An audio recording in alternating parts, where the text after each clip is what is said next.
name is Mary, and today we're going to talk about the wrap and turn method of short rows. This method is considered one of the most basic and is very versatile for use in different kinds of fabric. Today I'll show you how to work and resolve these short rows in stockinette, garter, and textured fabrics. Here I have a couple swatches worked up in one color, and I'm going to work the short rows in a contrasting color to help them stand out. So I'll start with the stockinette. I'm going to join in my contrasting color. For stockinette stitch on right side rows, you'll work to the turning point indicated in your pattern. Here for this example, I'm working to 5 stitches from the end. So here we've reached 5 stitches from the end. Then you'll slip the next stitch from the left to the right needle purlwise, and then bring the yarn to the front of the work between your needles. Then you'll slip that stitch back to the left needle and turn the work. So now we're on the wrong side. And you'll bring the yarn back to the front of the work since we're going to purl. So here we've made a wrap. And when you go to work the first stitch of this new row, you'll want to make sure that you pull the yarn coming from that wrap pretty snug. So I'm going to purl that first stitch and then go to the turning point on the wrong side. Again, I'm going to do 5 stitches from the end here. So here we're 5 stitches from the end. You'll slip the next stitch to the right needle without twisting it or anything, without moving the yarn. And then you'll bring the yarn between the needles to the back of the work and then slip it back to the left needle. Then you'll turn the work to the right side and bring the yarn to the back of the work to knit. Again, you'll want to make sure that you pull the yarn snugly before you go to work the first stitch of the next row. So I'll work a couple more short rows here to illustrate again. So on the right side, work to your turning point. I'm going to do 5 stitches from the last wrapped stitch on this side. So here we've got our wrapped stitch and then 5 more stitches. So you'll slip the next stitch, bring the yarn to the front, and then slip that stitch back. And then you're turning your work to work the wrong side and bring the yarn to the front. And then on the wrong side, work to your turning point. Again, I'm going to do 5 stitches before the last wrapped stitch on this side, because I've got my wrapped stitch here and then 5 more stitches. So I'll slip the next stitch with the yarn still in front, bring the yarn to the back, slip the stitch back and turn the work, and then put my yarn back into the back of the work to knit. Here you can already see some fabric building up in the middle with more length in the center than the outside, where we worked more rows in the center. So when it's time to work across the row, the whole row again, and resolve the short row turns, on the right side, when you encounter a wrapped stitch, you're going to pick it up and you want it to go onto the wrong side. So I'm going to go to the first wrapped stitch that I get to, which is here. You're going to insert the right needle into the wrap and then into the wrapped stitch and work them together as a knit 2 together. So that nice and tidy brings the wrap to the back of the work and closes any gap. So then we're going to work to the next wrap on the right side. Again, put the needle into the wrap from bottom to top and then into the wrapped stitch and knit them together. There you go. Then we'll finish out this row here and then work back across from the wrong side. So we will work until we reach a wrapped stitch. So here we've come to our first wrapped stitch on the wrong side. You're going to insert the right needle from behind under the wrap. So like this, you're going to bring it around and below into the wrap and then into the wrapped stitch. And I actually needed my yarn in front here, and then purl them together. So that brought the wrap onto the back of the work. And then we'll go to the next wrapped stitch.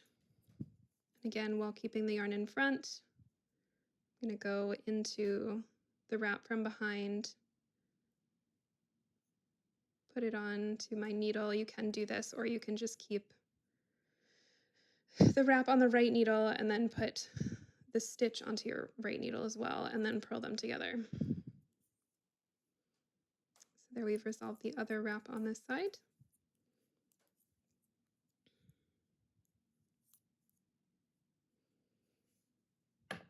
So here you can see the row back together with the short row gaps closed and the wraps picked up. I'm going to work a couple more rows here in the main colors to show you how the fabric will look afterward.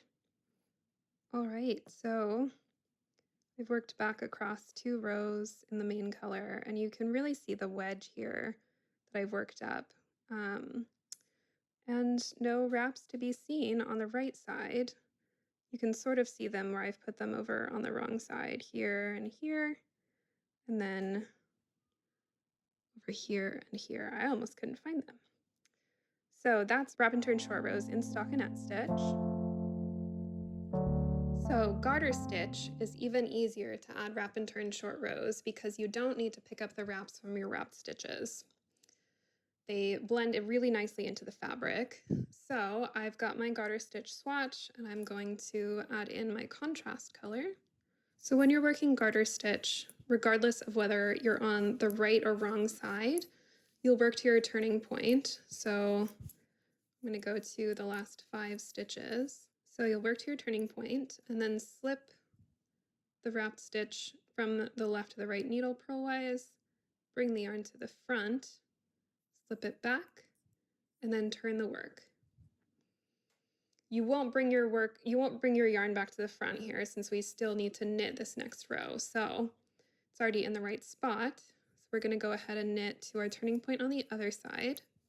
All right, so you'll want to do the same thing again. You will slip the next stitch from the left to the right needle while keeping the yarn in the back of the work, then bring the yarn to the front between your needles, and then slip that stitch back, then turn, and then just go to knit the next row. So I'm going to work a couple more turns on here again. So we're going to work until 5 stitches before the last wrapped stitch, and then slip the next stitch, bring the yarn to the front, slip it back, and then turn the work to work the next row. Then start knitting, go to your turn point. Here we've got 5 stitches before the next wrap. So I'm going to slip the next stitch, bring the yarn to the front, slip it back, and then turn.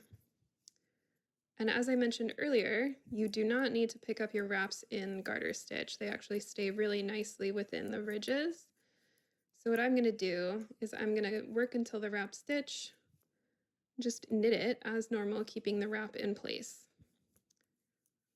And then go to the next one, and then again knit that wrapped stitch, keeping the wrap in place. So here we have it from the right side. Then I'm going to go back on the wrong side and knit past all of my wraps there. This is also helpful since oftentimes garter stitch is used for reversible patterns, and so you won't have all of your wraps falling to one side or the other. Just got them nestled really nicely. So we're here to our first wrap stitch on the wrong side, just knit into it, then go to the next one, knit into that as well, and there you have garter stitch short rows. You can't even really see the wraps anymore, they just kind of are at the end of each of the little ridges.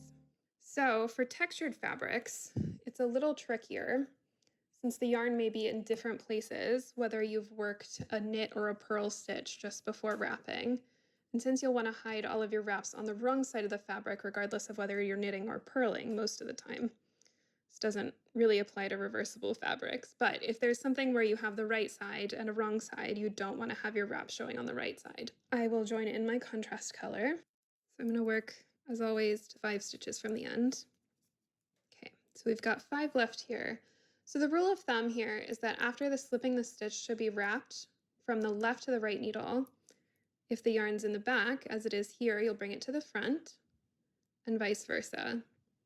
So always when slipping the stitch, you want to keep the yarn where it's been, and then bring it to the opposite side of the needles. So we've slipped the stitch and then brought the yarn to the front, as we have done in past stockinette knit wrapping.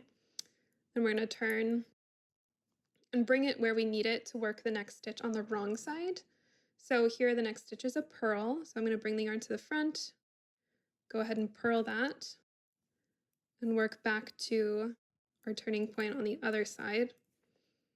I've got 5 stitches here from the end, and again we'll leave the yarn where it is, so I'm going to slip the next stitch with the yarn in front, bring it to the back, and then slip that stitch back and turn the work. And the yarn's in front now, so I want to bring it to the back so I can knit. So I'm going to go to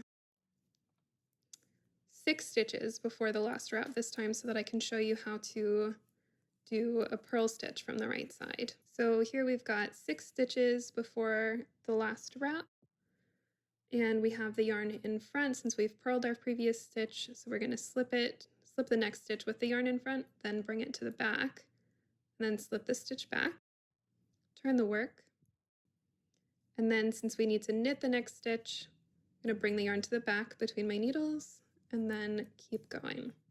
So here I'm 6 stitches before the second wrap, the last wrap that I've made on the wrong side. So I have my yarn in the back.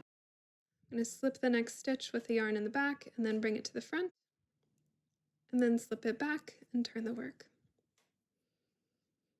So now I'm going to show you how to resolve the wraps, which is actually the one that requires more determination. There are 4 different ways this can go. The first 2 are the ones we looked at for stockinette, so hiding a wrapped knit stitch from the right side and a wrapped purl stitch from the wrong side. But what happens when you hide a wrapped purl stitch from the right side or a wrapped knit stitch from the wrong side? So the first one I'm going to show you is a wrapped purl stitch from the right side. That's the last stitch we wrapped on the right side here. So here we have our first wrap. So when you reach the wrapped stitch, you'll slip it to the right needle, insert the left needle into the wrap, place it onto the right needle. Sorry about my working yarn here in the front. So you insert the left needle into the wrap and then place it onto the right needle. Then slip the stitch and the wrap back to the left needle and purl them together. So here that brings the wrap onto the wrong side instead of having it left on the right side. And then when we get to the next wrap, that's a wrapped knit stitch on the right side, which we already know how to do. So we're gonna insert your right needle into the wrap and then into the knit stitch and knit them together. So there's that hidden wrap from the knit stitch going onto the wrong side.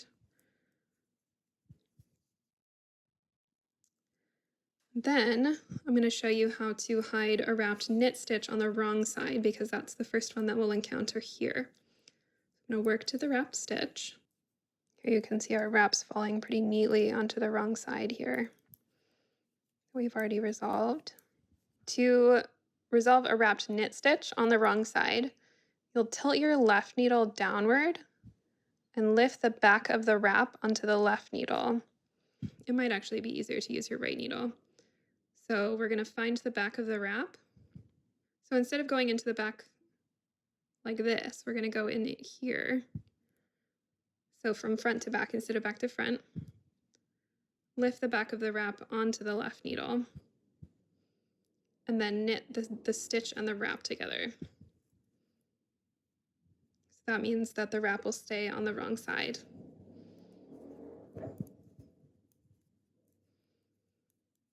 And then we're going to work to our wrapped purl stitch on the wrong side. And you know how to do that one. We're going to take the wrap from the back to front into the purl stitch and then purl them together. So here's our wrap on the wrong side here. So here we have our little short row wedge worked into ribbing, but you can do this with any texture pattern as long as you follow where the yarn goes and how you resolve the short row wraps. So here we've got our nice ribbing, no wraps visible from the right side, and then you can see them all neatly folded to the wrong side. So here's that, and then this wrap and this wrap over here. If you're substituting this method for German short rows, you'll want to work one stitch less than the instructions indicate before wrapping and turning the next stitch. But other than that, you don't need to make any adaptations. And there you have it, wrap and turn short rows. Happy knitting.